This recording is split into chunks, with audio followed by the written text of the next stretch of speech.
Michael Jordan thought he had buried his biggest secret 30 years ago.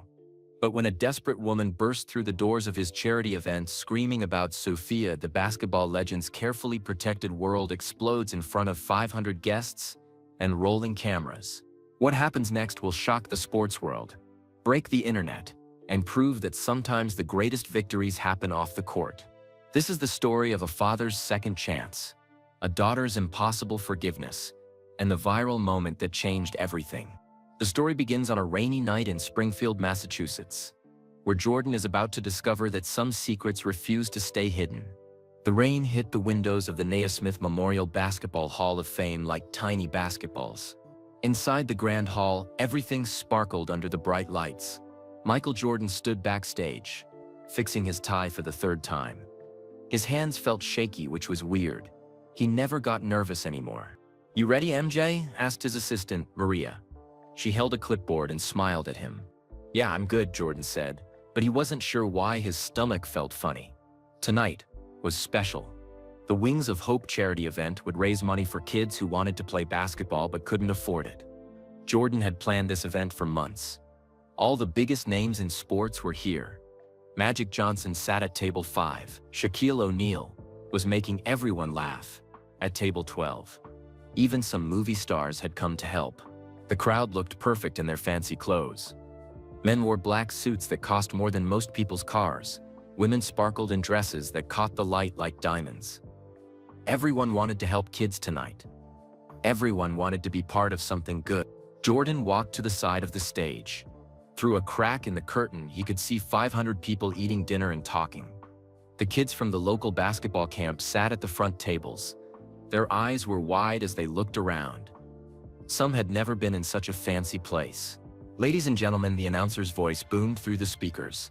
"Please welcome 6-time NBA champion, Basketball Hall of Famer, and tonight's host, Michael Jordan." The crowd jumped to their feet. Everyone clapped and cheered.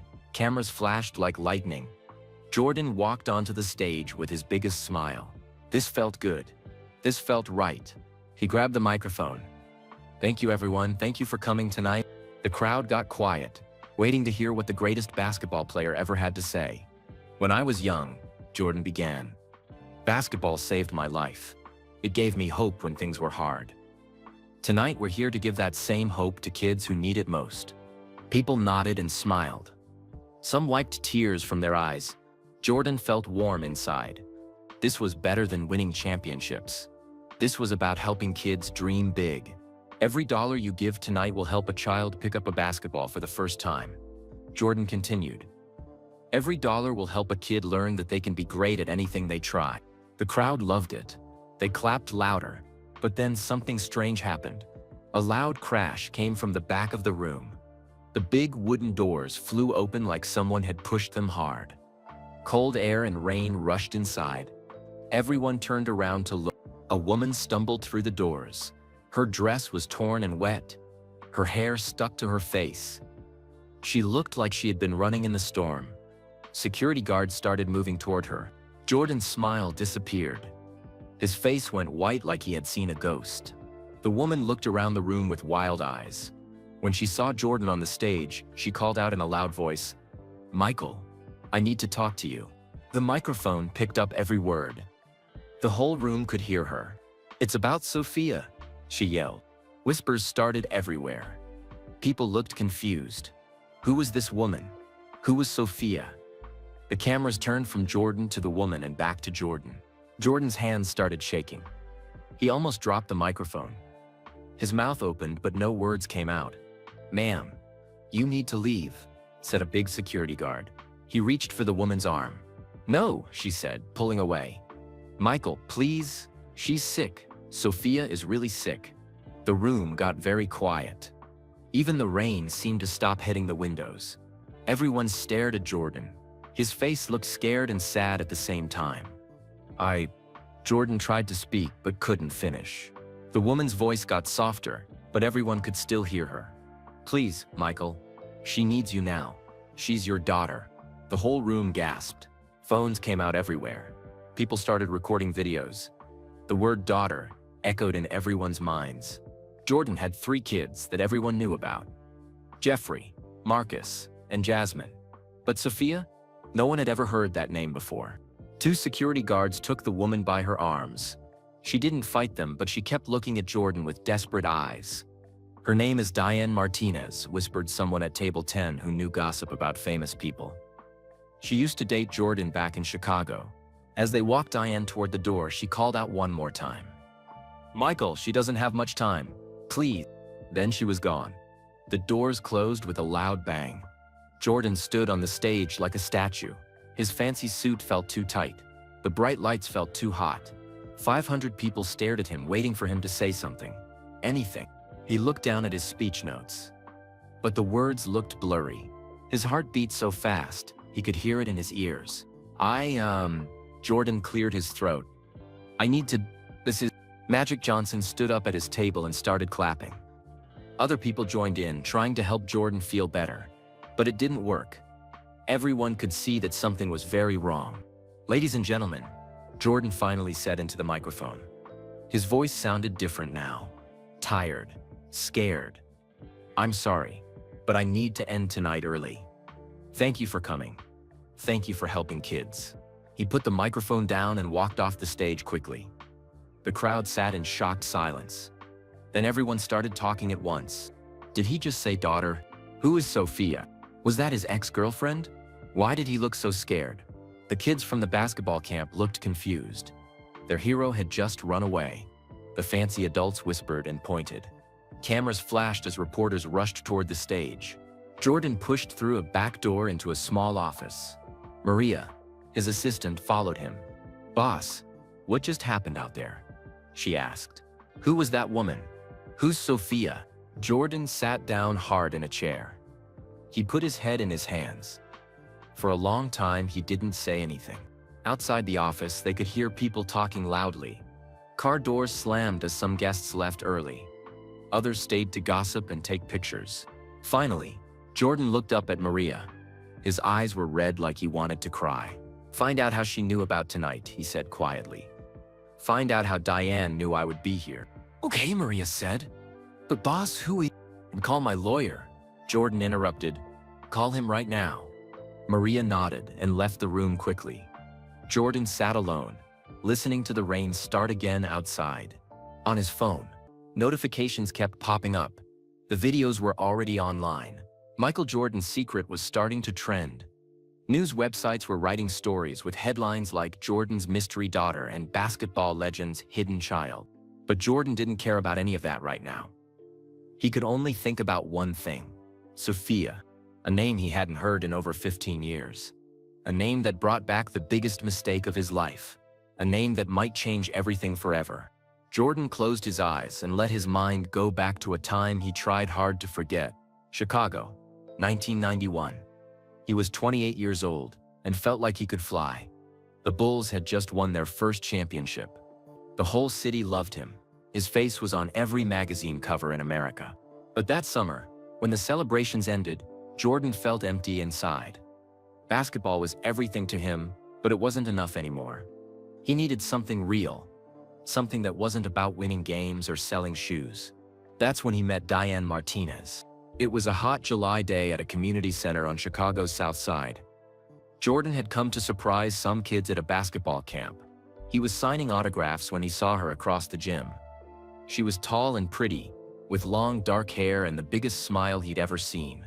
But she wasn't looking at him. She was helping a little boy tie his shoes. "Who's that?" Jordan asked the camp director. "That's Diane. She teaches at the elementary school down the street. She volunteers here every day, even in the summer." Jordan watched her play with the kids. She laughed when they made jokes. She high-fived them when they made shots. She hugged them when they got frustrated. She treated every child like they were the most important person in the world. When Jordan walked over to meet her, something funny happened. Diane didn't act excited or nervous like most people did.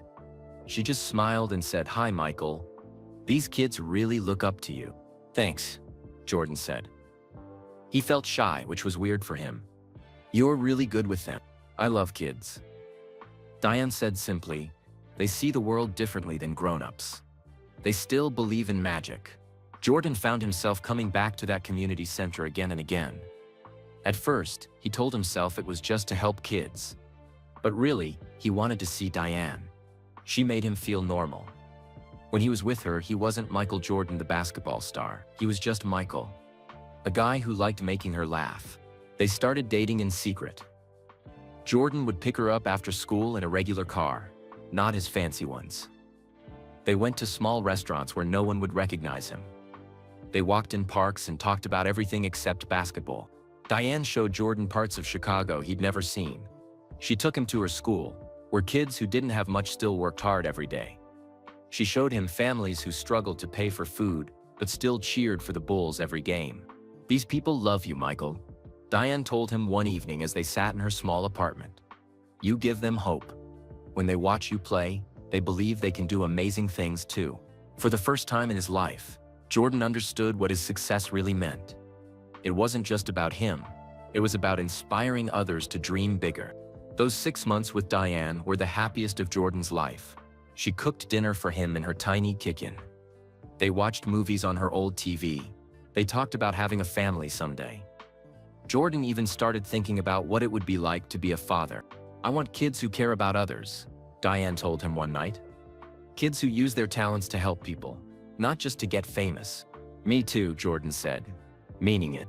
But then the 1991-92 season started. Jordan became obsessed with winning another championship.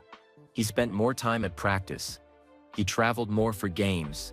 He missed dinners with Diane. He forgot to call her. "I feel like I'm dating a ghost," Diane told him after he missed her birthday party.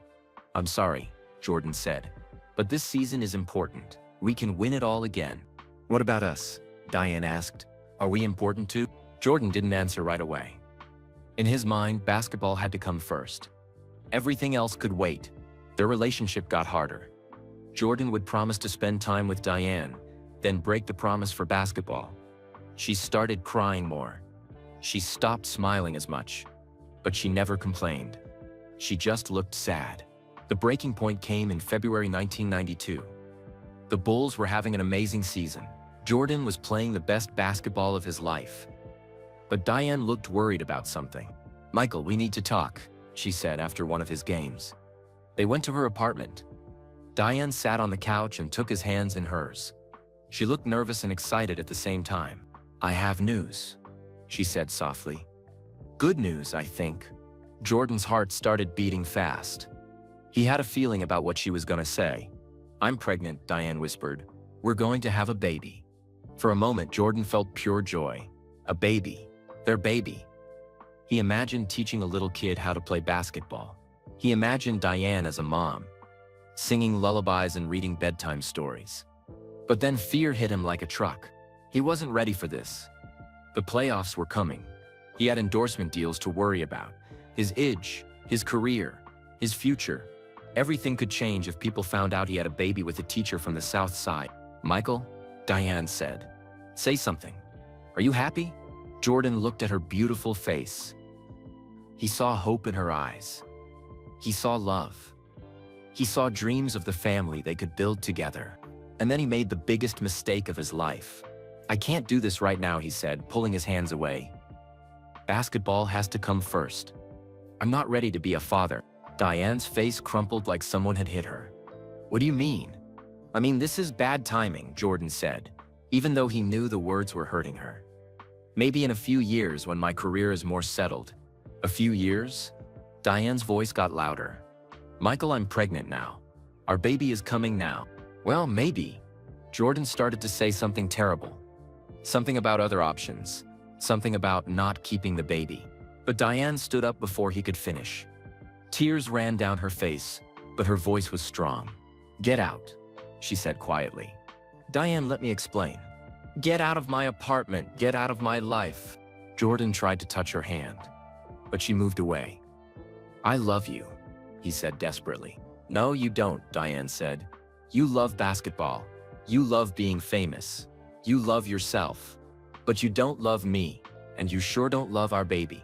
"That's not true." "If it's not true, then stay," Diane said, looking him right in the eyes. "Choose us over basketball. Choose your family over your career." Jordan stood there for a long moment. In his heart, he wanted to say yes. He wanted to hold Diane and tell her everything would be okay. He wanted to be the father their baby deserved. But fear won. Fear of losing basketball. Fear of changing his perfect life. Fear of growing up. "I can't," he whispered. Diane nodded like she expected that answer. "Then we're done. Don't call me. Don't try to find me. I'll raise this baby without you." Jordan left that night feeling like the worst person in the world. But he told himself it was for the best. He focused on basketball. The Bulls won their second championship. Jordan was on top of the world again. But the victory felt hollow. He tried to find Diane after the season ended. Her school said she had moved away. Her apartment was empty. Her friends wouldn't tell him where she went. She had disappeared completely, taking his baby with her. Jordan hired private investigators. They couldn't find her. It was like Diane Martinez had never existed. As years passed, Jordan got married to someone else. He had 3 children with his wife. He won more championships. He became the most famous athlete in the world. But late at night, when everything was quiet, he thought about Diane. He wondered if his first child was a boy or a girl. He wondered if the baby looked like him or like Diane. He wondered if he or she played basketball. Most of all, he wondered if he could ever forgive himself for the choice he made. Now, 30 years later, sitting alone in that office at the Hall of Fame, Jordan finally had his answer. Sophia. His daughter had a name. She was real. She was sick. And according to Diane, she was dying. Jordan put his head in his hands and finally let himself cry. He cried for the baby he never met. He cried for Diane, who had to raise their child alone. He cried for 30 years of wondering and regret, but mostly he cried because he was about to lose his daughter before he ever really had her. His phone buzzed with a text from Maria. "Found Diane's address. She lives in Boston. Do you want me to book you a flight?" Jordan stared at the message for a long time. Going to Boston meant facing the biggest mistake of his life. It meant admitting he was wrong. It meant possibly meeting the daughter he abandoned before she was even born. But if Sophia was really dying, this might be his only chance. Jordan typed back, "Book the earliest flight. I'm going to Boston tonight." As he left the Hall of Fame through the back door, Jordan whispered to himself, "Diane, I'm sorry. I'm so sorry." The plane ride to Boston felt like the longest 3 hours of Jordan's life. He sat in first class, but he couldn't get comfortable. Every few minutes, he checked his phone. The videos from the Hall of Fame were everywhere now. News websites had pictures of Diane with headlines like "Mystery Woman Crashes Jordan Event" and "Secret from NJ's Past Revealed." Jordan turned off his phone. He didn't want to see any more. When the plane landed at Boston Logan Airport, Maria had a car waiting. The driver knew to stay quiet. Jordan stared out the window as they drove through the city streets. Everything looked gray and cold. "The address is in Dorchester," the driver said softly. About 20 minutes away, Jordan's security team had found Diane's apartment building earlier that day. It was a small 3-story brick building on a quiet street. Nothing fancy, but it looked clean and safe. The kind of place where normal families lived, normal lives. "Should I wait in the car, sir?" the driver asked as they pulled up. "Yeah," Jordan said. "This might take a while." Jordan stood on the sidewalk for a moment, looking up at the building. Apartment 2B. That's where Diane lived now. That's where he might finally learn about his daughter. His hands shook as he pressed the buzzer. "Hello?" came a voice through the speaker. It was Diane. Even after 30 years, Jordan recognized her voice immediately. "Diane, it's Michael," he said quietly. "Can we talk?" There was a long silence. Then the door buzzed open. Jordan climbed the stairs slowly. Each step felt heavy. When he reached the second floor, Diane was standing in her doorway. She looked older, of course, but still beautiful. Her hair was shorter now and had some gray in it. Her face had lines around her eyes, but her eyes were the same kind and smart and a little sad. "You came," she said simply. "I had to," Jordan replied. Diane stepped aside to let him in. The apartment was small but cozy. Family pictures covered the walls. Jordan saw photos of Diane with a man who looked friendly and strong. There were pictures of 2 young kids, a boy and a girl who looked like they were in high school. But there was one picture that made Jordan's heart stop. It was a woman in her 20s wearing a graduation cap and gown. She had Jordan's eyes and Diane's smile. She looked happy and proud. "That's Sophia," Diane said, noticing where Jordan was looking. "She graduated from Boston University 8 years ago. Got her teaching degree just like me." Jordan stared at the picture. His daughter. She was real. She was beautiful. Jordan started to say. "She's sick, Michael," Diane interrupted. Her voice was tired and scared. "Sophia has leukemia. The doctors say she needs a bone marrow transplant soon." Or, she couldn't finish the sentence. Jordan felt like someone had punched him in the stomach. "How long has she been sick?" 6 months, Diane said, sitting down on the couch. She felt tired all the time. She kept getting infections. Finally, she went to the doctor and they did tests. Diane's voice cracked. "The cancer is aggressive. Her body isn't responding to chemotherapy anymore." "What about family?" Jordan asked. "What about bone marrow from relatives?" Diane shook her head. "I'm not a match. Neither are her siblings." "Siblings?" Jordan was confused. Diane pointed to the other pictures on the wall. "I got married 10 years ago. My husband Carlos is a good man. He works construction and coaches Little League baseball. He adopted Sophia when we got married and loves her like his own daughter. We have 2 other kids together. Miguel is 16 and Elena is 14. Jordan felt a strange mix of emotions. He was glad Sophia had a real father figure in her life. But it hurt to know that another man had raised his daughter. "Carlos doesn't know about tonight, does he?" Jordan asked. "He knows Sophia's biological father is someone from my past," Diane said. "But I never told him it was you. I promised to keep your secret." "Why?" Jordan asked. "After what I did to you, why would you protect me?" Diane was quiet for a moment. Then she said, "Because Sophia asked me to. She knows about me. She's known since she was 18, Diane admitted. "I told her when she graduated high school. I thought she had a right to know who her real father was." Jordan's mind was spinning. "She's known for 12 years? Why didn't she ever contact me?" "Because she's proud," Diane said, with a small smile. "Just like you." She said she didn't want people to think she was looking for money or attention. She wanted to make something of herself first. Diane got up and brought Jordan a photo album. "She made me promise never to bother you unless something terrible happened." "Well, something terrible is happening." Jordan opened the album with shaking hands.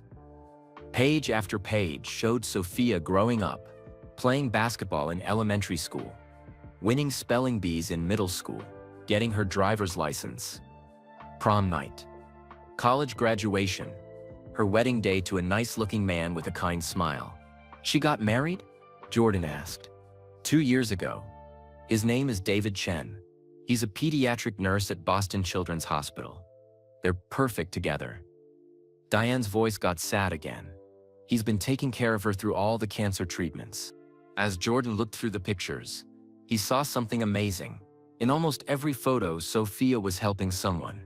Teaching kids to read, volunteering at food banks, coaching youth basketball. She had spent her whole life doing exactly what Diane used to do, caring for others. "She's just like you," Jordan said softly. "No," Diane said. "She's better than both of us. She took the best parts of who we were and became something special." Jordan stopped at a picture of Sophia coaching a basketball team, but these weren't regular kids. Some were in wheelchairs. Others had Down syndrome. One boy was missing an arm. "Special needs basketball," Diane explained. "Sophia started the program 3 years ago. She says every kid deserves to feel like a champion." Jordan felt tears coming to his eyes. His daughter had used basketball to help kids, just like he always should have done. "Where is she now?" Jordan asked. "Boston Children's Hospital," Diane said. "She's been there for 2 weeks. The doctors are trying new treatments, but..." Diane started crying. "Michael, she's getting worse. Without a transplant, they say she has maybe 2 months." Jordan closed the photo album and stood up. "Take me to her." "Wait," Diane said, grabbing his arm. "You can't just show up. Sophia doesn't know I came to find you tonight. She doesn't even know about the Hall of Fame event." "What do you mean?" "She's been too sick to watch the news or look at social media," Diane explained. "She doesn't know that everyone is talking about Michael Jordan's secret daughter." Jordan realized the whole world now knew about Sophia. But Sophia didn't know about any of it. There's something else, Diane said. She went to a drawer and pulled out an envelope. Sophia wrote you a letter when she first got diagnosed. She made me promise to only give it to you if something happened to her. Jordan took the letter with trembling hands. His name was written on the front in beautiful handwriting. Should I read it now? He asked. Yes, Diane said. But Michael, you need to understand something before you meet her. If you go to that hospital, you can't disappear again. Sophia has been hurt enough. She's dying and she doesn't need her father breaking her heart on top of everything else. Jordan looked Diane in the eyes. I'm not the same person I was 30 years ago. Prove it, Diane said simply. Jordan opened the envelope and unfolded the letter. As he read Sophia's words, his heart broke and healed at the same time. His daughter had written to him with love, not anger. She forgave him for choices he had never forgiven himself for. When he finished reading, Jordan wiped his eyes and looked at Diane. I want to meet her. I want to be tested as a donor. I want to help save my daughter's life. Are you sure? Diane asked. Because once she knows you're here, there's no going back. You'll be in her life forever, or you'll break her heart forever. There's no middle ground. Jordan thought about his other children. They would have questions. His ex-wife would be angry. The media would never leave his family alone. His perfect public image would be ruined. But then he thought about Sophia coaching special needs kids. He thought about her letter full of forgiveness and love. He thought about losing her before he ever really knew her. I'm sure, Jordan said. Let's go to the hospital. As they walked toward Diane's car, Jordan's phone rang. It was Maria, his assistant. Boss, I've been trying to reach you, Maria said. The story is everywhere. Someone leaked information that you have a secret daughter who's sick. The media is going crazy. What do you want me to tell them? Jordan looked at Diane, who was listening to the conversation. Tell them the truth, Jordan said.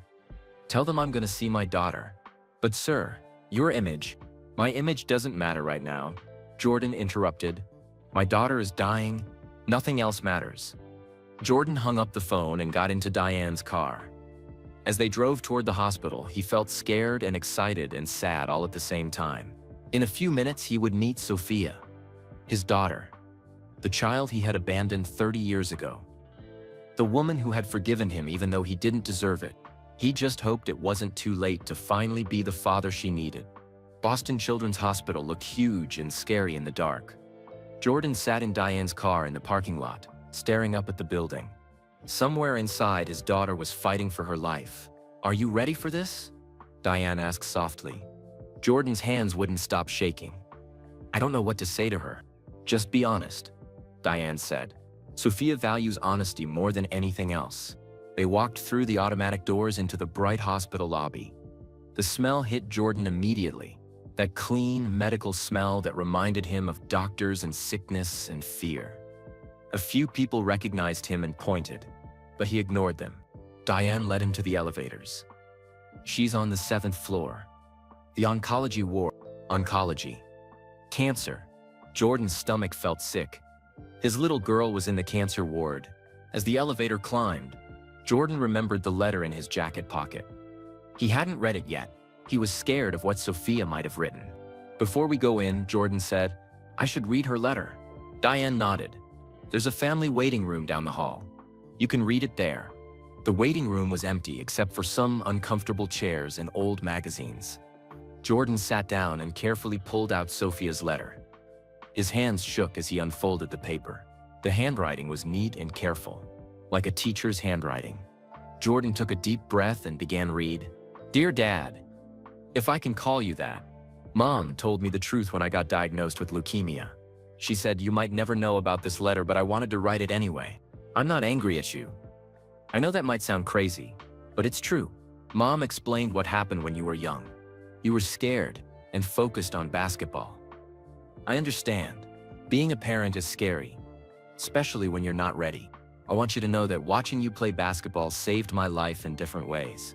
When kids at school made fun of me for not having a dad around, I would pretend you were my father. It made me feel strong and special. I used to watch every Bulls game on TV. When you made amazing shots, I would think, that's my dad. When you won championships, I felt proud even though you didn't know I existed. I became a teacher because of Mom. She showed me how to care for people.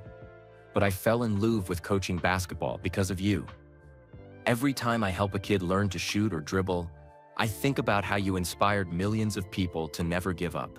I've coached over 200 children in the past 5 years. Some have disabilities. Some come from poor families. Some have been hurt by life already. But when they play basketball, they feel powerful. They feel like they can do anything. That's what you gave me, even from far away. If I don't make it through this sickness, please don't feel guilty. You gave me something special without even knowing it. The drive to never quit. I've used that gift to help so many kids believe in themselves. I would love to meet you someday, but only if you want to. I don't need money or fame. I have a wonderful husband and a loving family. I just wanted you to know that your daughter turned out okay. I forgive you for being scared back then. I hope you can forgive yourself too. Love, Sophia Martinez Chen. P.S. I kept your last name as my middle name. Mom let me choose when I turned 18. I wanted to carry part of you with me. Jordan finished the letter and put his head in his hands. Tears fell onto the hospital floor. His daughter had spent her whole life forgiving him while he spent his whole life feeling guilty. Sophia had become everything he should have been. Someone who used success to lift others up. She took his basketball inspiration and turned it into something beautiful, helping kids who needed hope most. She's amazing, isn't she? Diane said from the doorway. Jordan hadn't heard her come in. She's better than me, Jordan said, wiping his eyes. She's who I should have been all along. You can still be that person, Diane said. It's not too late. Jordan folded the letter carefully and put it back in his pocket. Take me to her. They walked down a long hallway with rooms on both sides. Some doors were closed. Others were open. Jordan could see sick children with their families.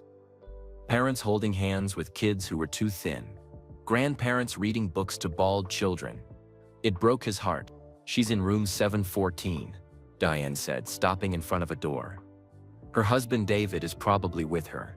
He barely leaves her side. Through the small window in the door, Jordan could see into the room. There was Sophia, lying in a hospital bed. She was thinner than in her photos, and she had lost her hair from chemotherapy. But even sick, she was beautiful. She looked just like Diane did when they first met. A young Asian man sat beside her bed, holding her hand. He was reading something to her from a tablet, and Sophia was smiling. Even fighting cancer, she could still smile. That's David, Diane whispered. He's been incredible through all of this.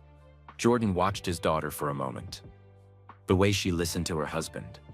The way she squeezed his hand. The way her eyes lit up when he made her laugh. She was loved. She was happy.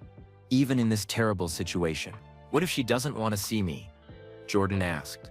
There's only one way to find out, Diane said. She knocked gently on the door.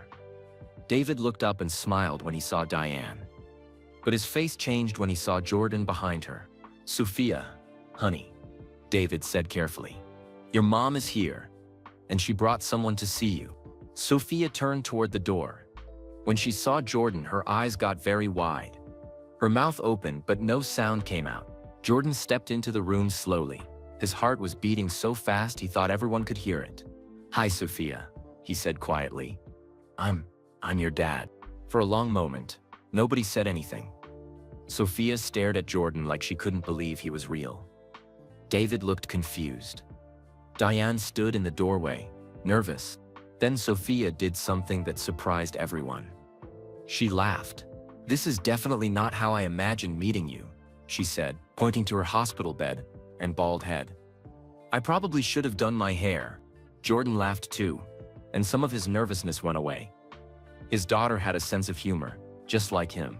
You look beautiful, Jordan said, and he meant it. Sophia's eyes filled with tears. You came. You actually came.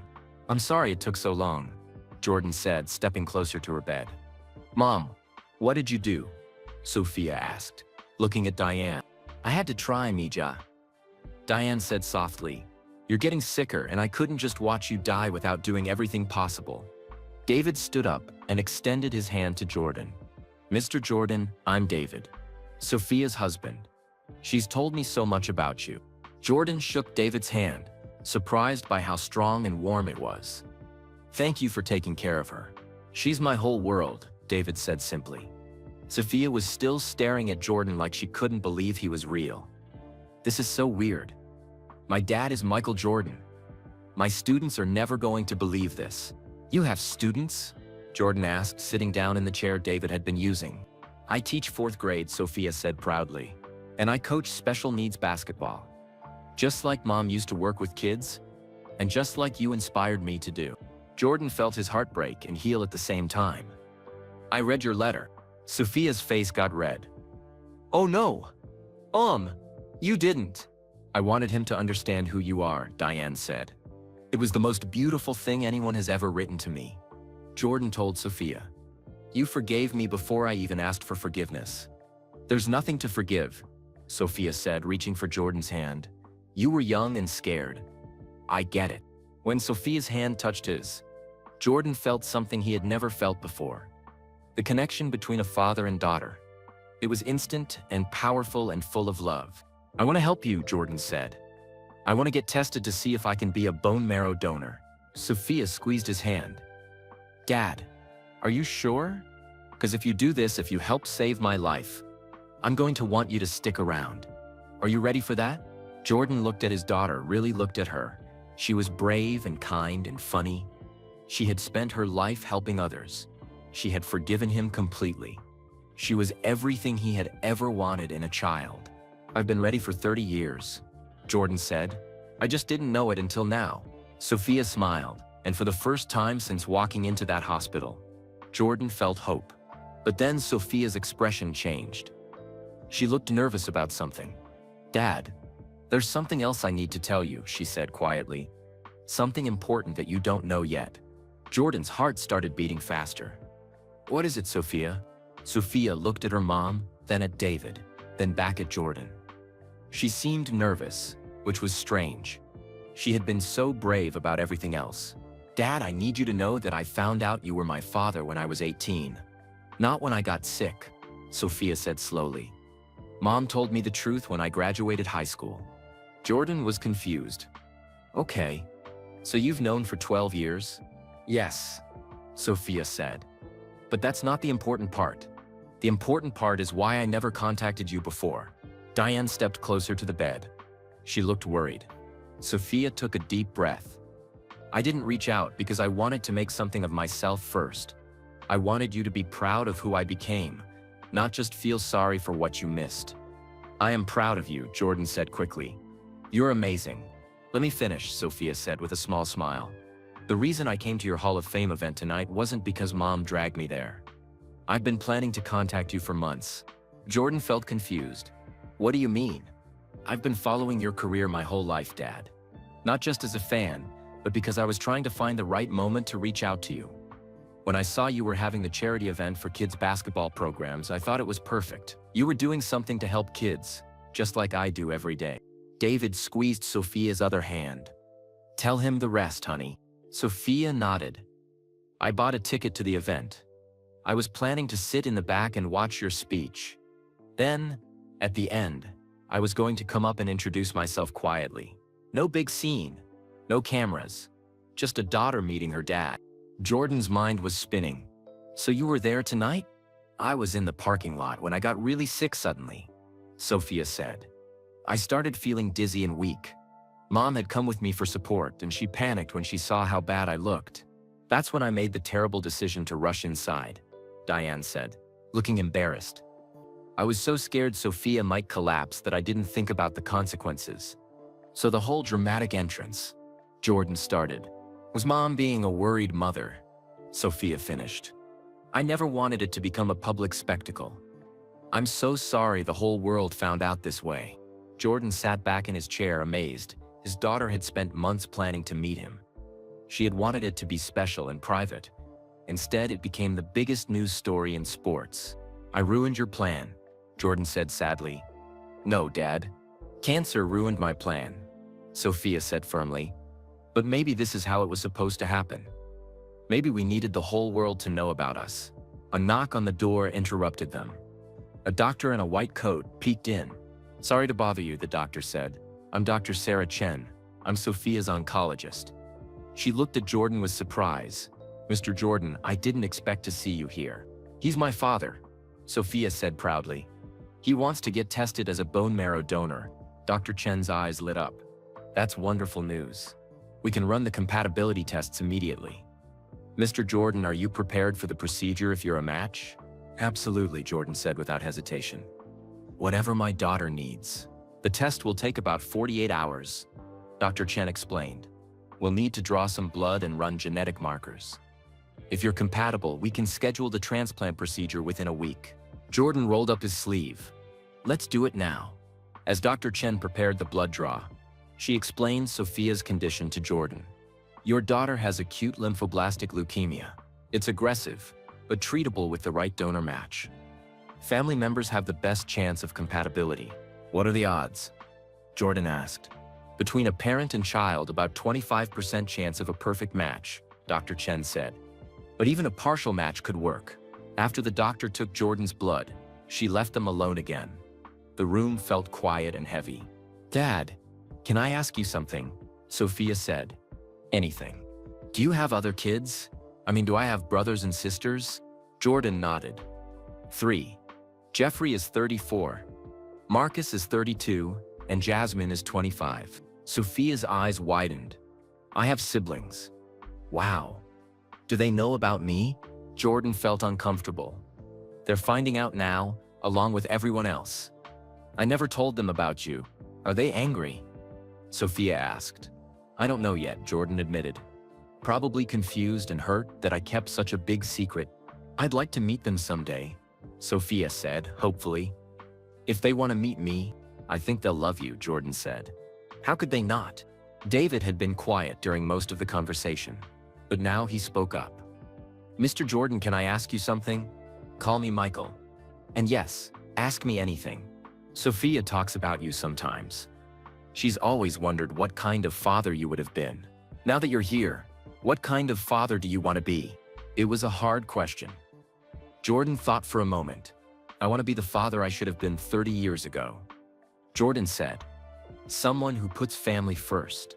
Someone who uses his success to help others. Someone Sophia can be proud of." "I'm already proud of you," Sophia said softly. "You came when I needed you. That's all that matters." Jordan felt tears coming again. "I've missed so much. Your childhood, your graduation, your wedding. You're here now," Sophia interrupted. "That's what counts." Another knock on the door made everyone look up. A young nurse peeked in. "Sorry, but there are reporters outside asking about Mr. Jordan," the nurse said. "Security wants to know if you need help leaving the building."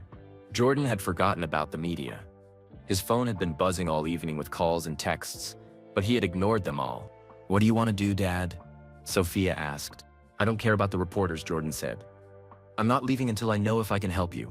"You can stay in our guest room," David offered. "It's not fancy, but it's private." "I don't want to impose," Jordan said.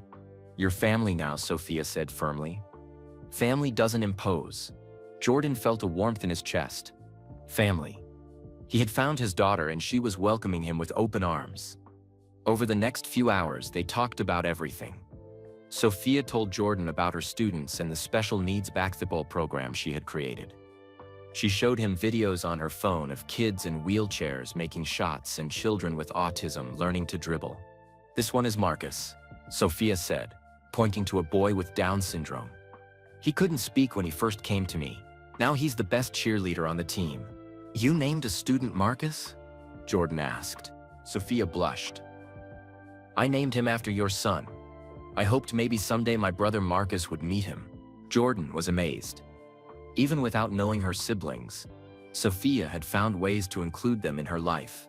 "This is Elena," Sophia continued, showing another video. "She has cerebral palsy and uses crutches. But watch this shot." On the phone screen, Jordan watched a little girl with leg braces sink a perfect free throw. The whole team cheered and hugged her. "That's incredible," Jordan said. "She practices 2 hours every day," Sophia said proudly. "She reminds me of someone else who never gave up." Jordan knew she meant him. His daughter had taken his work ethic and used it to inspire children who needed hope most. As the evening went on, Jordan met more of Sophia's world. Her students' parents called to check on her. Her teaching colleagues sent messages. Her special needs basketball team had made her a video telling her to get better soon. "You've touched so many lives," Jordan told her. "That's what teachers do," Sophia said simply. "We plant seeds and hope they grow. Just like your mom," Jordan said, looking at Diane. "And now just like you," Sophia said to Jordan.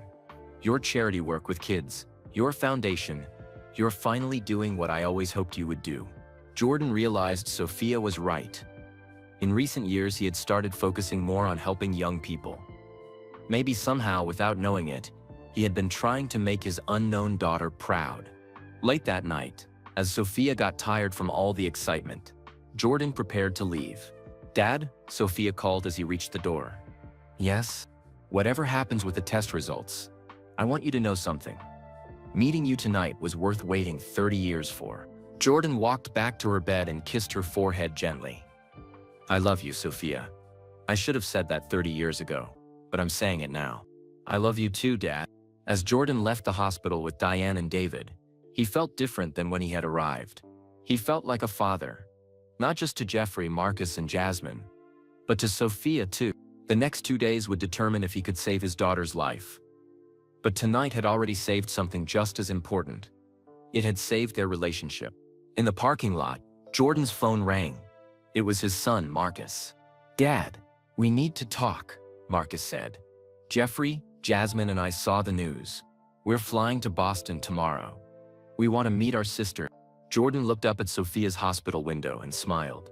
His family was coming together, just like Sophia had always hoped it would. "She's going to love you guys," Jordan told Marcus. "Just like I love her." For the first time in 30 years, Jordan felt like his family was complete. Now he just had to pray he could help keep it that way. Jordan woke up the next morning in David and Sophia's guest room. For a moment, he forgot where he was. Then he heard voices from the TV in the living room and remembered everything that had happened. He walked out to find David making coffee and watching the morning news. Jordan's picture was on the screen next to a photo of Sophia from her teaching job. Basketball legend Michael Jordan's secret daughter is fighting for her life. The news reporter was saying, "Sophia Martinez Chen, a 30-year-old teacher from Boston, has leukemia and needs a bone marrow transplant." "How long has this been going on?" Jordan asked, sitting down on the couch. "All night," David said, handing him a cup of coffee. "It's the biggest story in sports right now." Jordan's phone had 47 missed calls and over 200 text messages. His publicist, his business partners, his friends, and reporters were all trying to reach him.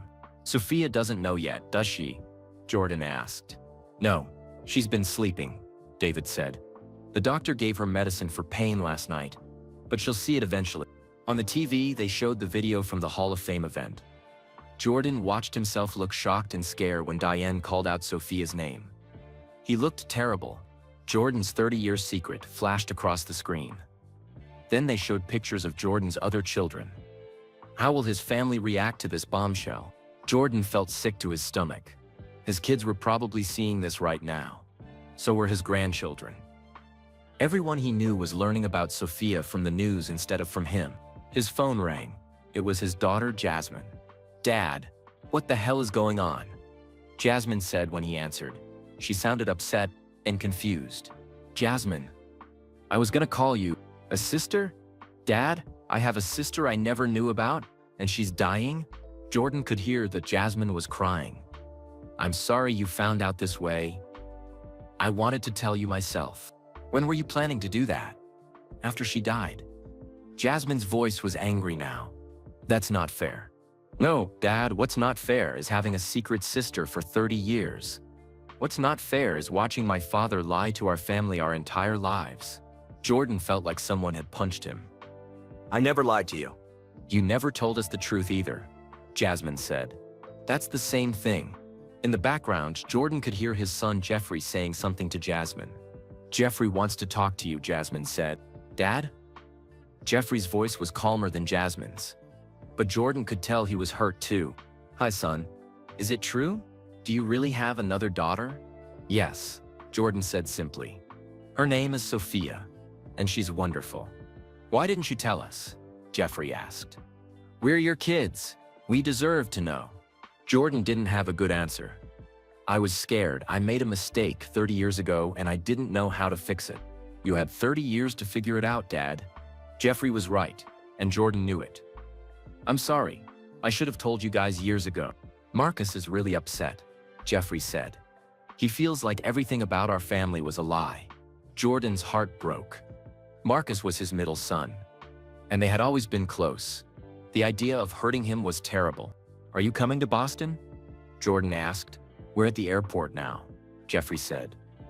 But Dad, I don't know what to say to her. How do you meet a sister you never knew existed? Just be yourselves, Jordan said. She's going to love you guys. How do you know? Jeffrey asked. Because she's been watching you her whole life. She knows everything about you, even though you don't know about her. After Jordan hung up, he felt worse than before. His family was broken. His children were hurt and anger. And it was all his fault. David sat down next to him. They'll come around. Family always does.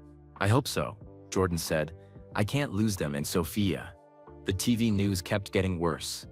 They showed old pictures of Jordan and Diane together from 1991. They interviewed people who claimed to know secrets about Jordan's personal life. They speculated about why he kept Sophia hidden. Michael Jordan, the father who disappeared, read one headline. Jordan's abandoned daughter fights for life, said another. Some of the stories were mean and unfair. They painted Jordan as a selfish celebrity who cared more about his age than his children. Other stories were more sympathetic, focusing on Sophia's battle with cancer and her work as a teacher. The worst part was when they found Sophia's school. News trucks parked outside Lincoln Elementary School. Reporters tried to interview Sophia's students and their parents.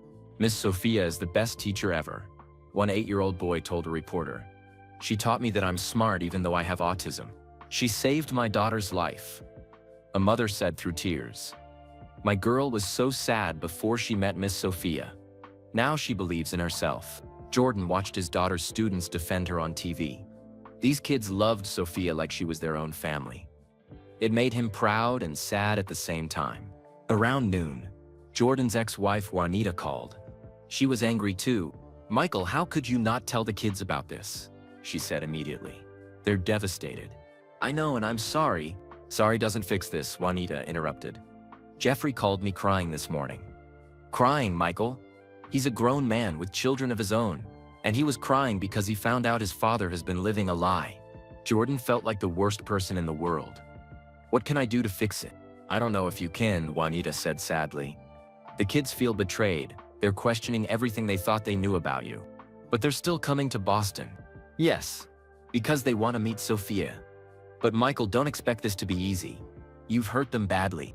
After Juanita hung up, Jordan sat in silence for a long time. He had wanted to protect his family by keeping Sophia a secret. Instead, he had hurt everyone he loved. David brought him lunch, but Jordan couldn't eat. His stomach was too upset. Sophia's awake, David said gently. She wants to see you. Jordan walked to the bedroom where Sophia was sitting up in bed with her laptop. When she saw him, she smiled. But he could tell something was wrong. I saw the news, Dad, she said quietly. I'm sorry, Jordan said. I never wanted it to be like this. It's not your fault, Sophia said. But I feel terrible about your other kids. They must hate me. They don't hate you, Jordan said, sitting beside her bed. They're confused and hurt, but they don't hate you. Are you sure? Sophia asked. I ruined their family. No, sweetheart. I ruined their family 30 years ago when I made bad choices. You didn't do anything wrong. Sophia showed him her laptop screen. Look at this. She had been reading news articles about herself. Most of them were positive, talking about her work with special needs children and her battle with cancer. But some were mean, calling her Jordan's secret shame and the daughter he tried to hide. Don't read those, Jordan said, closing the laptop. People say terrible things when they don't know the truth. But what if they're right? Sophia asked. What if you really are ashamed of me? Jordan took her hands in his. Sophia Martinez Chen, you listen to me carefully. I have never been ashamed of you. I was ashamed of myself. There's a big difference. Really? Really? In fact, I'm more proud of you than I've ever been of anything in my life. You became an amazing person without any help from me. That makes you stronger than I ever was. Sophia smiled a little. My students made me a card. Want to see it? She showed him a video on her phone. 23 children with various disabilities were standing together holding a big sign that said, "Get well soon, Miss Sophia. We love you." Each child said something to the camera. "Miss Sophia, you're the best teacher ever. Come back soon. We miss you. My mom says your dad is famous, but you're more famous to us. We're praying for you every day." Jordan watched the video with tears in his eyes. These children loved his daughter completely. They didn't care about basketball or fame or scandals. They just wanted their teacher to get better. "They're amazing," Jordan said. "They're my inspiration," Sophia said. "When I feel scared about the cancer, I think about them. They face bigger challenges than me every single day, and they never give up." A knock on the door interrupted them. David peeked in. "Sophia, honey, there are some people here to see you," he said with a smile. "Who?" Sophia asked. "Your brothers and sister." Sophia's eyes got wide. "They're here? Already?" Jordan felt nervous and excited at the same time. This was the moment he had been dreading and hoping for. His two families were about to meet. "Are you ready for this?" Jordan asked Sophia. "I've been ready my whole life," she said, sitting up straighter in bed. "But Dad, what if they don't like me?" "Impossible," Jordan said. "But just remember, they're scared too. This is hard for everyone." Sophia nodded and took a deep breath. "Okay, send them in." Jordan walked to the door and opened it. In the hallway stood Jeffrey, Marcus, and Jasmine. They looked nervous and unsure, but they were there. "She's ready to meet you," Jordan said quietly. As his children walked into Sophia's room, Jordan held his breath. The next few minutes would determine whether his family could heal or whether the damage was too great to fix. Jeffrey walked into the room first. He was the oldest and always tried to take care of everyone else. Behind him came Marcus, who looked angry and hurt. Jasmine came last, holding back tears. Sophia sat up straighter in her hospital bed. Even though she was sick and bald from chemotherapy, she looked beautiful and strong. She smiled nervously at her siblings. "Hi," Sophia said quietly. "I'm Sophia." For a moment, nobody said anything. The room felt heavy with 30 years of secrets and hurt feelings. Then Jeffrey did something that surprised everyone. He walked over to Sophia's bed and hugged her. "I'm Jeffrey," he said gently. "And I'm so sorry you've been going through this alone." Sophia started crying. "I'm sorry I messed up your family." "You didn't mess up anything," Jeffrey said firmly. "Dad's choices messed things up, not you." Marcus stepped forward next. He looked at Sophia for a long moment, studying her face. "You have Dad's eyes," he said finally, "and Mom's smile." He meant Diane's smile. "Do I really?" Sophia asked, wiping her tears. "Yeah," Marcus said, sitting down in a chair near her bed. "I'm Marcus. I'm really mad at Dad right now, but I'm not mad at you." Jasmine was still standing near the door. She looked scared and overwhelmed. "Jasmine?" Sophia said softly. "It's okay if you don't want to talk to me. I understand." "It's not that," Jasmine said, finally walking closer. "It's just, this is so weird. I always wanted a sister. I used to beg Mom and Dad for one when I was little." "Really?" Sophia asked. "Really. I just never imagined it like this." Jasmine sat on the edge of Sophia's bed. "I'm Jasmine, and I have about 1,000,000 questions." Sophia laughed. "Ask me anything." For the next hour they talked. Sophia told them about her life. Growing up with Diane, becoming a teacher, marrying David, coaching special needs basketball. She showed them pictures and videos of her students. "This is incredible work," Jeffrey said, watching a video of Sophia teaching a boy with autism to shoot free throws. "You're changing these kids' lives, just like Dad changed mine," Sophia said. "I used to watch every Bulls game when I was little. When you guys would be on TV with Dad at games, I would pretend I was there too." Marcus looked surprised. "You watched us?" "All the time," Sophia said. "I know Jeffrey played basketball at UIC. I know Marcus loves music and used to want to be a DJ. I know Jasmine went to art school and makes beautiful paintings." Jasmine's eyes got wide. "How do you know all that?" "I followed your lives through interviews and social media," Sophia admitted. "I've been your sister my whole life, even though you didn't know I existed." The room got quiet again. Jordan could see his children processing this information. That must have been lonely, Jeffrey said. Sometimes, Sophia said honestly. But I always felt connected to you guys somehow. We have the same dad, the same stubborn personality, the same competitive spirit. Marcus laughed for the first time since arriving. Dad definitely passed down the stubborn part. Just then, Dr. Chen knocked on the door. Sorry to interrupt, but I have news about the test results. Everyone turned to look at her. Jordan's heart started beating faster. Mr. Jordan, you're a perfect match, Dr. Chen said with a smile. Your bone marrow is completely compatible with Sophia's. The room erupted in cheers and tears. Sophia grabbed Jordan's hand and squeezed tight. We can do the transplant procedure tomorrow morning, Dr. Chen continued. But I need to explain what this involves for both of you. She sat down and got serious. Sophia, you'll need to have chemotherapy tonight to prepare your body. It will be rough, but it's necessary to destroy the remaining cancer cells. Sophia nodded. I'm ready. Mr. Jordan, your procedure is more involved than most people realize. We'll need to extract bone marrow from your hip bone using a large needle. It's painful, and you'll need several days to recover. I don't care about the pain, Jordan said immediately. Whatever my daughter needs, there are risks for both of you, Dr. Chen continued. Sophia's body might reject the transplant. There could be complications, but without this procedure, Sophia's cancer will continue to spread. What are the success rates? David asked, holding Sophia's hand. With a perfect family match like this, about 80% chance of success, Dr. Chen said. Those are very good odds. Jordan felt hopeful for the first time in days. 80%. That meant there was a real chance to save his daughter's life. When do we start? Jordan asked. We'll prep Sophia tonight and do both procedures tomorrow morning, Dr. Chen said. Mr. Jordan, you'll go first. We'll extract your bone marrow, then immediately transplant it to Sophia. After Dr. Chen left, the family sat together processing the news. 80% chance of success sounded good, but it also meant a 20% chance of failure. Dad, Sophia said quietly. Are you sure about this? The doctor said it's going to hurt. Sophia, I would do anything to save your life. Jordan said. A little pain is nothing compared to 30 years of regret. We'll all be here, Jeffrey promised. You won't go through this alone. Either of you, Marcus added, looking at both Sophia and Jordan. That evening, Sophia started her final round of chemotherapy.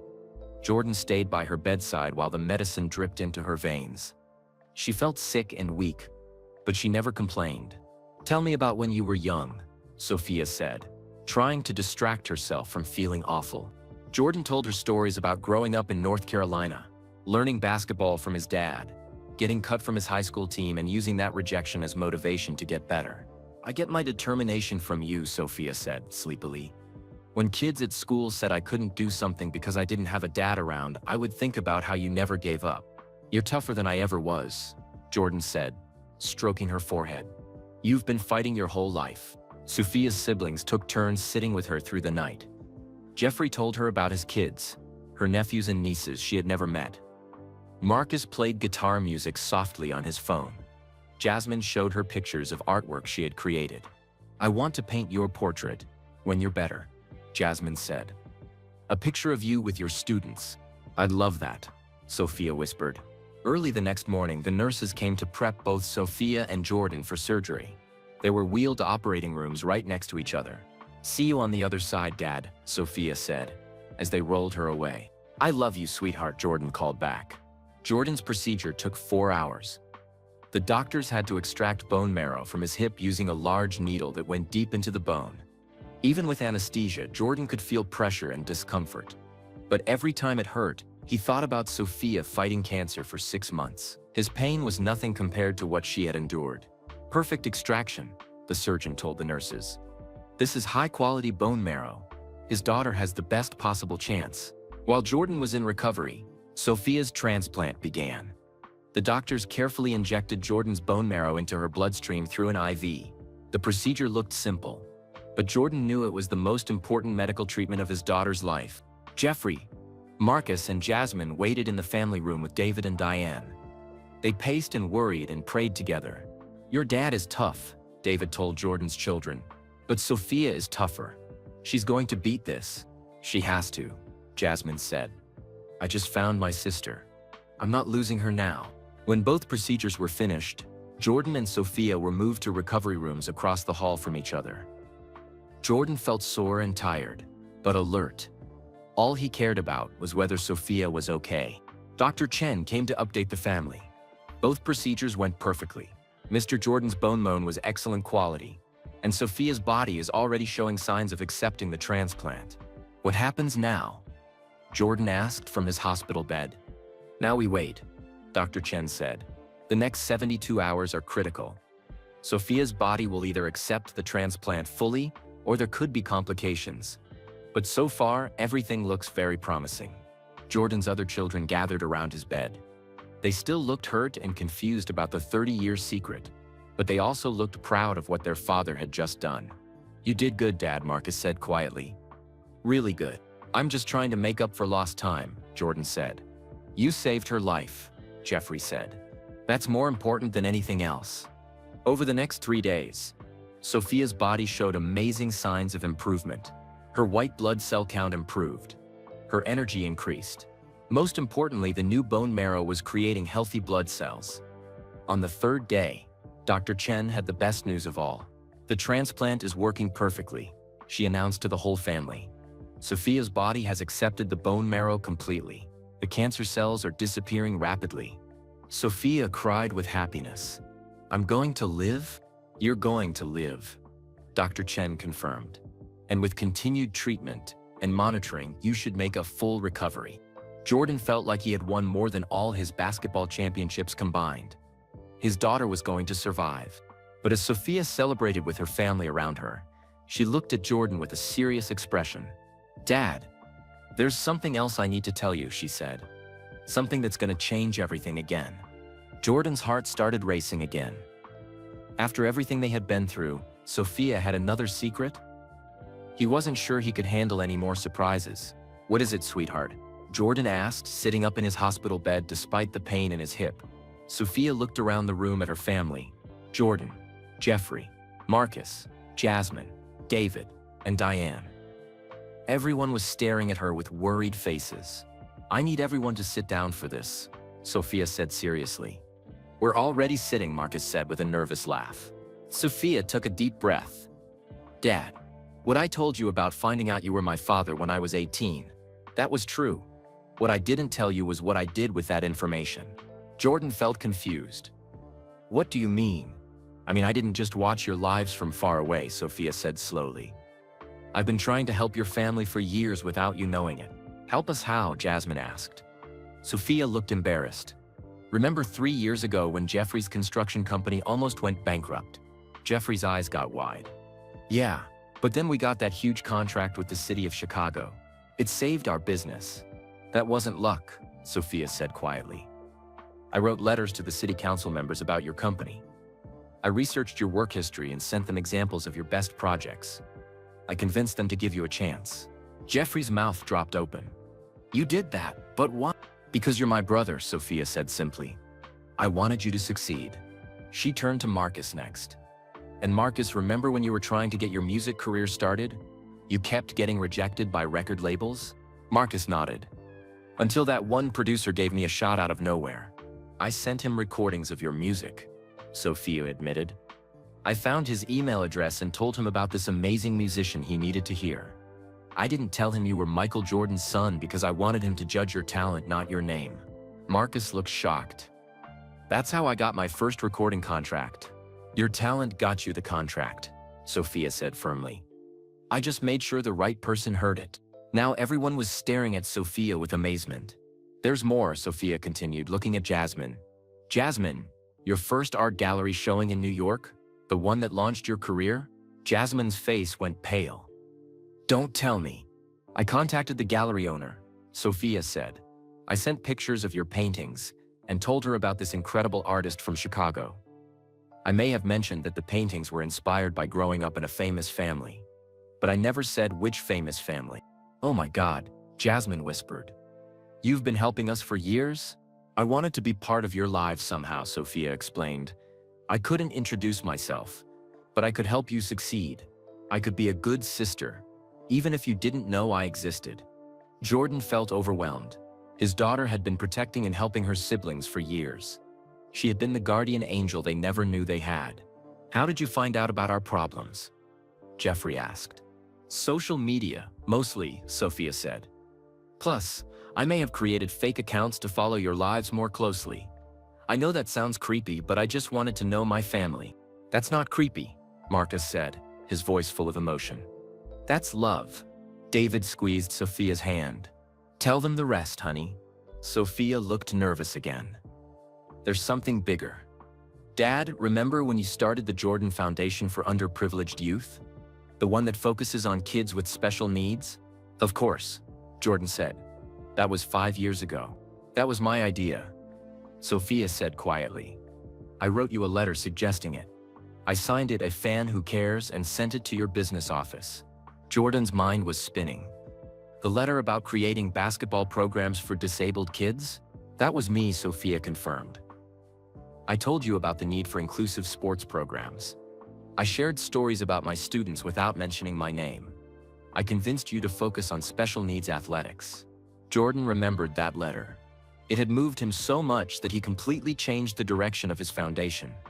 The person who wrote it understood special needs children in a way that touched his heart. "You've been guiding my charity work?" Jordan asked. "I've been trying to help you become the father I always hoped you could be," Sophia said. "Someone who uses his success to help kids who need it most." The room was completely silent. Everyone was processing what Sophia had just revealed. "So when you said you wanted to meet me at the Hall of Fame event," Jordan said slowly, "you already knew I was doing exactly the kind of work you cared about." "Yes," Sophia said. "I had been watching you change over the past 5 years. You were finally becoming the person I always believed you could be. That's when I decided it was time to meet you." Jeffrey shook his head in amazement. "You saved my business. You launched my music career," Marcus added. "You got me my first art show," Jasmine said. "And you inspired Dad to help special needs kids," Jordan finished. "You've been taking care of all of us." Sophia started crying. "I just wanted to be a good daughter and sister. Even if you never knew who I was. I wanted to help my family." Diane spoke up for the first time in a while. "This is why I was so proud to raise her. She has the biggest heart of anyone I've ever known." David nodded. "She's been planning ways to help your family since the day she found out who you were. She has files on everyone's careers and interests." Jordan got out of his hospital bed, ignoring the pain from his surgery. He walked over to Sophia and hugged her tight. "You amazing, incredible girl," he whispered. "You've been the best daughter and sister anyone could ask for." "Really?" Sophia asked through her tears. "Really," Jordan said. "You've been holding our family together for years, and we didn't even know it." Jeffrey, Marcus, and Jasmine gathered around the bed too, creating a group hug with Sophia in the middle. "I can't believe you did all this for us," Jasmine said. "We're strangers who never did anything for you," Marcus added. "You're not strangers," Sophia said firmly. "You're my family, and family takes care of each other." Jordan realized something incredible. Sophia hadn't just been watching their lives. She had been actively making them better. Without her help, Jeffrey's business might have failed. Marcus might never have gotten his music career started. Jasmine might not have become a successful artist, and Jordan might never have started helping special needs children. "You changed all of our lives," Jordan said in wonder. "I wanted you to be proud of each other," Sophia said. "I wanted our family to be successful and happy, even if I couldn't be part of it. But now you are part of it," Jeffrey said. "Forever." "If you want to be," Marcus added quickly. "Of course I want to be." Sophia laughed through her tears. "I've been part of it for 12 years. Now it's just official." Dr. Chen knocked on the door and peeked in. "Sorry to interrupt, but I have more good news. Sophia's recovery is going so well that she can probably go home in a few days." "Home to what?" Sophia asked suddenly, looking worried. "What do you mean?" David asked. "The media storm," Sophia said. "Everyone knows about us now. My students' parents are probably freaking out. The school board might not want a teacher with this much publicity. My quiet life is over." Jordan realized Sophia was right. Their secret was out, and it would affect everything about her life going forward. "We'll figure it out together," Jordan promised. "All of us." "But what if people treat me differently now?" Sophia asked. What if my students' parents think I only got my job because I'm Michael Jordan's daughter? Then we'll prove them wrong. Jasmine said firmly. We'll show everyone what an amazing teacher and person you are. And we'll protect you from the crazy media attention, Marcus added. We know how to handle fame, Jeffrey said. We'll teach you. Jordan looked at his 4 children sitting together, 3 he had raised and 1 he had just found. They were already acting like a real family, protecting and supporting each other. There's one more thing I want to tell you all, Jordan said. Something I've decided. Everyone looked at him. I'm taking a year off from all my business activities, Jordan announced. I want to spend time with Sophia and get to know her properly. I want to help with her special needs basketball program. I want to be the father and brother our family deserves. Dad, you don't have to do that, Sophia said. Yes, I do, Jordan said firmly. I've spent 30 years putting business and fame first. Now I want to put family first. What about your companies? Jeffrey asked. They'll survive without me for a year, Jordan said, but I won't survive without my family. Sophia smiled the biggest smile Jordan had ever seen. You really want to coach special needs basketball with me? I can't think of anything I'd rather do, Jordan said honestly. As the sun set outside the hospital window, Jordan looked around at his family. Sophia was alive and healthy. His children were bonding with their sister, and for the first time in 30 years, he felt like he had his priorities right. His daughter had spent 12 years secretly taking care of everyone she loved. Now it was his turn to take care of her. But first, they had to face the world together. And Jordan had a feeling that was going to be the biggest challenge yet. 3 days later, Sophia was strong enough to leave the hospital. But as they prepared to go home, Jordan realized the world outside had changed completely. There are 50 reporters in the parking lot, David said, looking out the window. And about 100 people with signs. What do the signs say? Sophia asked nervously. Most of them are supportive, David replied. Things like "Get well, Sophia" and "We love Miss Martinez." But there are cameras everywhere. Jordan's publicist, Maria, had been fielding thousands of interview requests. Every major news network wanted to talk to Jordan and Sophia. Sports magazines wanted exclusive stories. Talk shows were offering huge amounts of money for their first interview together. We don't have to talk to anyone, Jordan told Sophia. We can sneak out the back door and avoid all of this. No, Sophia said firmly. I'm tired of hiding. If we're going to be a family, we should be honest with the world. Are you sure? Diane asked.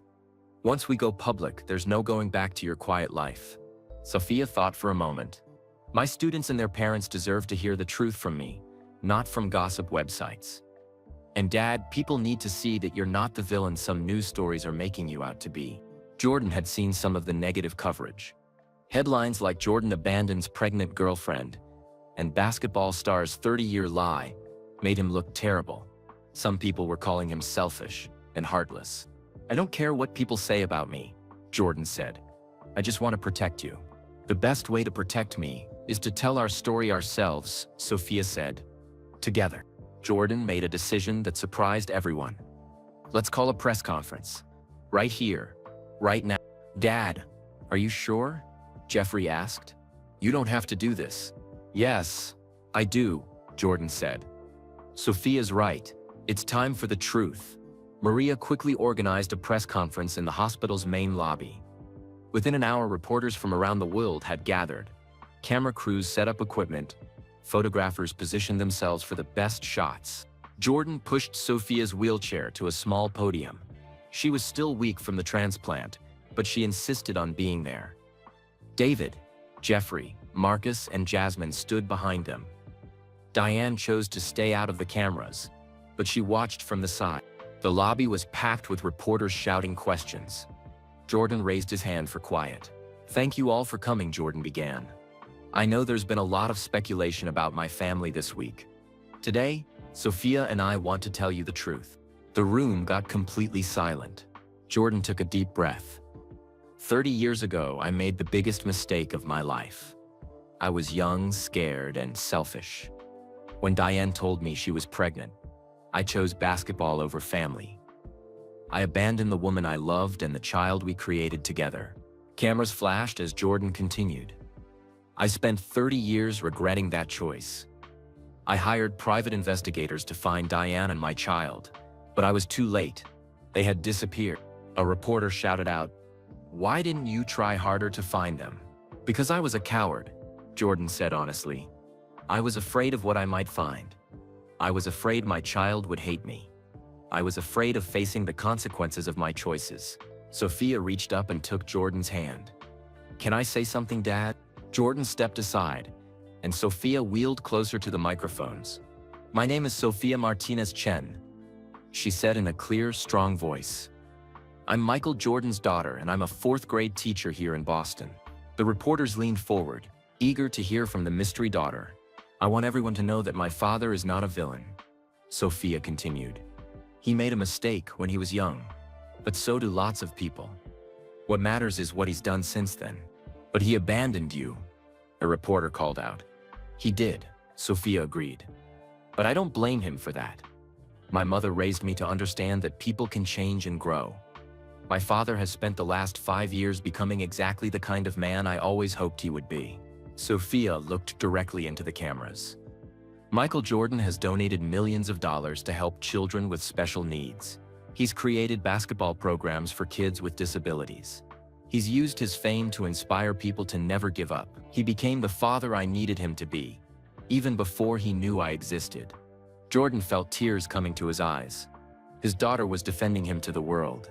"I have leukemia," Sophia continued. "My father saved my life by donating bone marrow for a transplant. But honestly, he saved my life years ago when he started helping kids like the ones I teach every day." A reporter asked, "How do you feel about missing 30 years with your father?" Sophia smiled. "I didn't miss 30 years with him. I watched every game, I followed his career, I cheered for him from far away. In my heart, he was always my dad." Then Sophia said something that shocked everyone, including Jordan. "But I have a confession to make," she said. "I haven't been as innocent in all of this as everyone thinks." The room got even quieter. "For the past 12 years, I've been secretly helping my father and siblings," Sophia revealed. "I helped save my brother Jeffrey's business. I helped my brother Marcus get his first record deal. I helped my sister Jasmine get her first art gallery showing. And I'm the one who suggested that my father start focusing his charity work on special needs children." Gasps echoed through the lobby. Reporters started writing frantically. "You helped your siblings?" a reporter asked in amazement. "They're my family," Sophia said simply. "Family helps family, even when they don't know you exist." Jordan watched the reporters' faces change. They had come expecting a scandal about an athlete who abandoned his child. Instead, they were hearing about a daughter who spent years secretly caring for the family she had never met. "So you're not angry at your father?" another reporter asked. "I'm proud of him," Sophia said firmly. "He came to the hospital immediately when he found out I was sick. He risked his own health to save my life. He's taking a year off from business to spend time with me and help with my special needs basketball program. That's not the behavior of a selfish man." Jordan stepped back to the microphones. "I want to make an announcement," he said. The room got quiet again. "I'm retiring from all my business activities for 1 year," Jordan declared. "I'm going to work full-time as an assistant coach with Sophia's special needs basketball team." The reporters looked shocked. No one had expected this. "Why would you do that?" a sports reporter asked. "Because I have a lot to learn from my daughter," Jordan said. "She spent her whole life helping children who need extra support. She's used basketball to teach kids with disabilities that they can do amazing things. I want to learn how to do that too." "But what about your business empire?" a business reporter asked. "My companies will survive without me for a year," Jordan said. "But my relationship with my daughter might not survive if I don't make her my priority right now." Sophia wheeled over and hugged Jordan's legs. "I love you, Dad. I love you too, sweetheart," Jordan said into the microphones. The press conference continued for another hour. Reporters asked about Sophia's teaching, her students, her husband David, and her recovery from cancer. They asked Jordan about his regrets, his future plans, and his other children. But the moment that went viral around the world was when a reporter asked Sophia, "What do you want people to know about your father?" Sophia looked directly into the camera and said, "I want people to know that Michael Jordan is not just a great basketball player. He's not just a successful businessman. He's a man who made a mistake and spent 30 years trying to become worthy of forgiveness. And now he's my dad. And I couldn't be prouder. The video of Sophia defending her father was shared millions of times on social media within hours.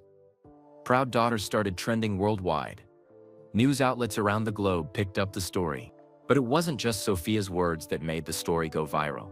It was the look on Jordan's face when she said them. Cameras captured the exact moment when the greatest basketball player of all time broke down and cried with gratitude for his daughter's love. After the press conference, Jordan's phone exploded with messages. Other celebrities shared their own stories of family mistakes and forgiveness. Athletes talked about the pressure of fame and the importance of family. Parents wrote about second chances and learning from children. The story that had started as a scandal became something beautiful. A tale of forgiveness, family, and the power of love to heal old wounds. But Jordan knew the real test was still ahead. Words were easy. Now he had to prove that he meant what he said. He had to show the world, and more importantly, his daughter, that he was ready to be the father and coach she deserved. As they left the hospital together, surrounded by cameras and crowds, Jordan whispered to Sophia, "Are you ready for this new adventure?" Sophia smiled up at him. "I've been ready my whole life, Dad. The question is, are you ready to learn how to be as good a person as I always knew you could be?" Jordan laughed and pushed her wheelchair toward their new life together. "Teach me everything, sweetheart. I've got a lot of catching up to do." 3 weeks later, Sophia was healthy enough to return to Lincoln Elementary School. Jordan drove her to work on her first day back, something he had dreamed of doing for 30 years. "Are you nervous?" Jordan asked, as they pulled into the school parking lot. "A little," Sophia admitted. "Everything's different now. Before, I was just Miss Martinez, the 4th grade teacher. Now I'm Michael Jordan's daughter who survived cancer. I hope my students still see me as their teacher first." Jordan parked the car and looked at the school building. It was small and old, with colorful drawings in the windows and a playground filled with hopeful children. This was where his daughter had chosen to spend her life, helping kids learn and grow. "They love you," Jordan said. "That won't change, because of who your father is." As they walked toward the school entrance, Jordan noticed something amazing. The entire front of the building was covered with welcome back signs made by students. "Welcome back, Miss Sophia. We missed you so much. You're our hero. Thank you for not giving up." Sophia stopped walking and put her hand over her mouth. "Oh my goodness," she whispered. The school principal, Mrs. Rodriguez, came outside to greet them. "Welcome back, Sophia. And Mr. Jordan, thank you for coming. Please, call me Michael," Jordan said, shaking her hand. "The children have been so excited about Sophia returning," Mrs. Rodriguez said. "And they're very curious about meeting you. Sophia has told them wonderful stories about her dad over the years." Jordan was confused. "She talked about me all the time," Mrs. Rodriguez smiled. "She used to tell them that her father taught her to never give up, even when things seemed impossible. She said he showed her that hard work and determination could overcome any challenge." Sophia blushed. "I may have used Dad as an example a few times." As they walked through the hallways, Jordan saw more signs and drawings. Children had made pictures of basketballs with messages like "Get well soon" and "We love you, Miss Sophia." Some had drawn stick figures of Sophia teaching with big smiles on every face. "Your students really missed you," Jordan said. "They're special kids," Sophia replied. "Most of them face challenges every day. Learning disabilities, family problems, poverty. But they never give up. They're tougher than any athlete I've ever met." They reached Sophia's classroom, and Jordan was amazed by what he saw. The walls were covered with inspirational quotes, student artwork, and pictures of children achieving small victories. There was a reading corner with soft pillows and books. There was a math center with colorful learning games. Everything was designed to make children feel safe and excited about learning. "This is beautiful," Jordan said, looking around. "Thank you," Sophia said proudly. "I wanted to create a place where every child feels valued and capable." A knock on the door interrupted them. A small boy with Down syndrome peeked his head in. "Miss Sophia," he yelled, running into the room. "You're back. You're really back." Sophia knelt down and hugged him tight. "Hi, Marcus. I missed you so much." Jordan's heart jumped. This was the boy Sophia had named after his son Marcus. "Miss Sophia, is this really your dad?" Young Marcus asked, staring at Jordan with wide eyes. "Yes, this is my father," Sophia said gently. "Dad, this is Marcus. He's one of my best students and the star of our special needs basketball team." Jordan knelt down to Marcus's level. Hi, Marcus. "Sophia has told me so much about you. Are you really Michael Jordan?" Marcus asked, in amazement. "I am," Jordan said with a smile. "And Sophia tells me you're an amazing basketball player. I can make free throws." Marcus said excitedly. "Want to see?" Before Jordan could answer, more children started arriving.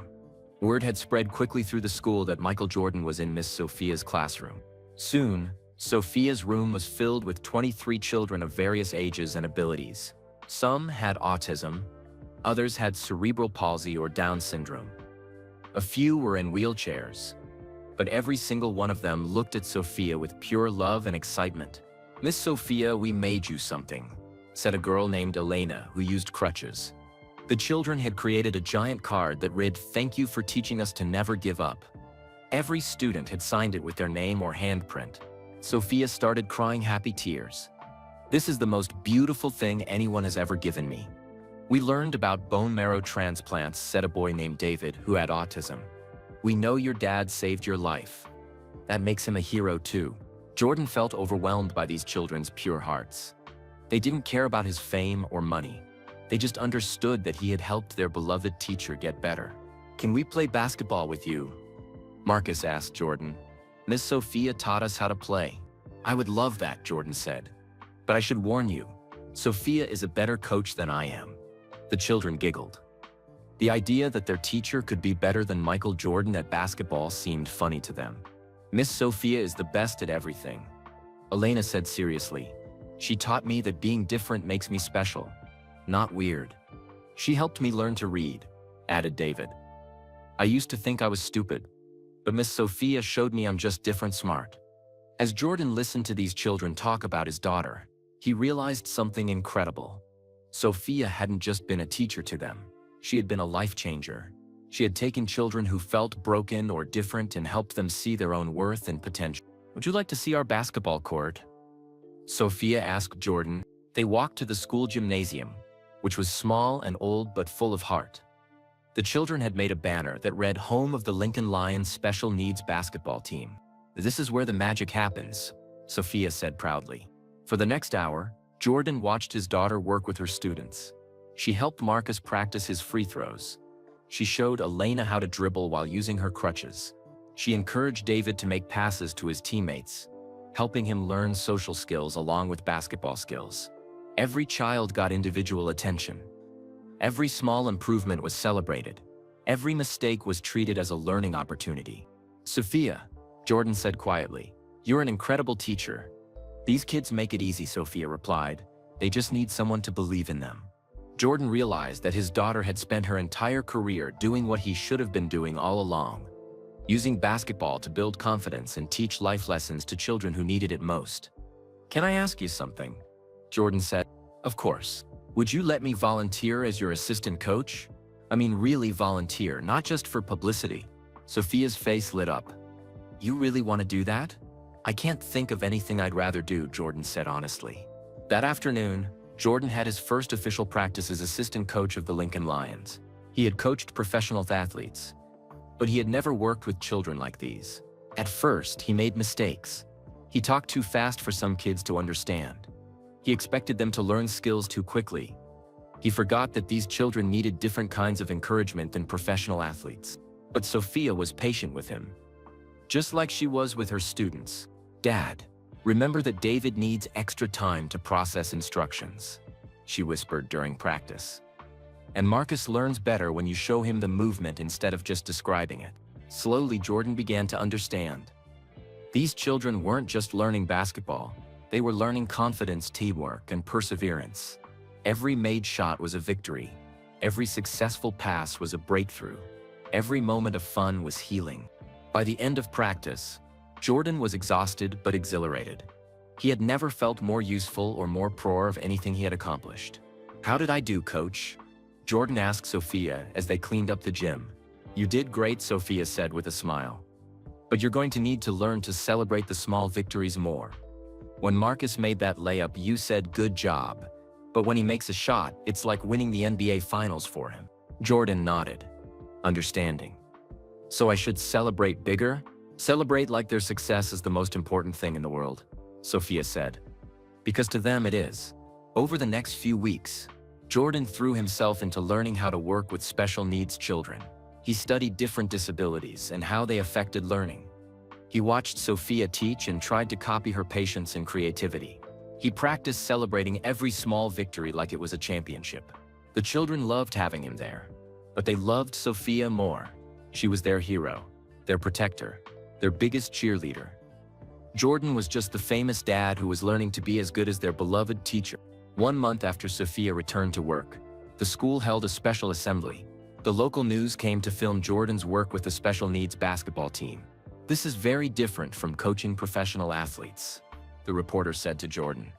It's better, Jordan replied honestly. These kids are teaching me more than I'm teaching them. They're showing me what real courage looks like. The reporter interviewed some of the children too. Mr. Jordan is nice, Marcus said into the microphone, but Miss Sophia is still the best coach ever. He's learning to be like Miss Sophia, Elena added.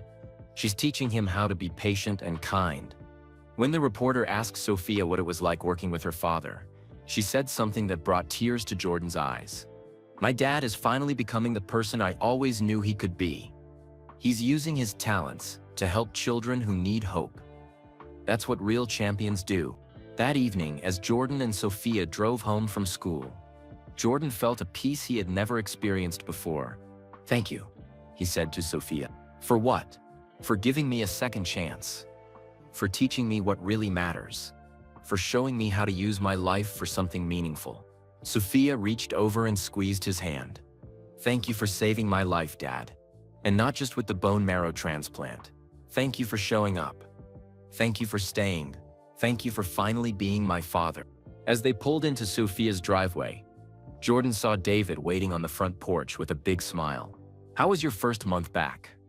David asked, kissing Sophia as she got out of the car. Perfect? Sophia said, looking at Jordan. Absolutely perfect. Jordan watched his daughter walk into her house with her loving husband. 6 months ago, he hadn't even known she existed. Now she was the most important person in his world. His phone buzzed with a text from his son Marcus. Saw the news story about you and Sophia's team. Mom and I are proud of you, Dad. You're finally using your fame for something that matters. Another text came from Jeffrey. The kids want to know when they can meet Aunt Sophia's students. Can we visit the school? And then one from Jasmine. Dad, I'm painting a picture of you and Sophia coaching together. I want to donate it to the school. Love you. Jordan realized his entire family was healing. Sophia's love and forgiveness had brought everyone together. As he drove home to his own house, Jordan thought about the journey that had brought him here. It started with a mistake 30 years ago. It continued through years of regret and searching. It included a dramatic confrontation at the Hall of Fame, a life-saving medical procedure, and a viral press conference. But really, it was just a story about a father and daughter, finding each other and learning that love can overcome any obstacle. Tomorrow, Jordan would wake up and go to Lincoln Elementary School. He would help special needs children learn basketball and life skills. He would celebrate their small victories like they were the greatest achievements in sports history, and he would be exactly where he belonged, learning from his daughter how to be the man he always should have been. For the first time in 30 years, Michael Jordan felt like a real champion. Not because of the games he had won or the money he had made, but because he had finally learned what it meant to be a father. And his teacher was the daughter who had forgiven him before he even asked, loved him before he deserved it, and showed him that the greatest victories in life happen when you help others believe in themselves. Jordan smiled as he pulled into his driveway. Tomorrow couldn't come soon enough. He had students to coach, a daughter to learn from, and a lifetime of being the father Sophia had always deserved. The story that began with a crash at the Hall of Fame had become the most beautiful chapter of his life. Sometimes the greatest victories in life happen when we learn to put family first and use our talents to help others believe in themselves. Where are you listening from today? Drop a comment and let us know what part of this story touched your heart the most.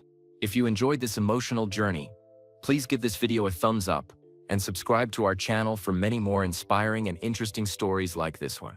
And don't forget to share this video with your friends and family. Stories of forgiveness, second chances, and unconditional love help spread kindness and awareness in our world. Thank you for listening, and remember, it's never too late to become the person someone needs you to. See you in the next story.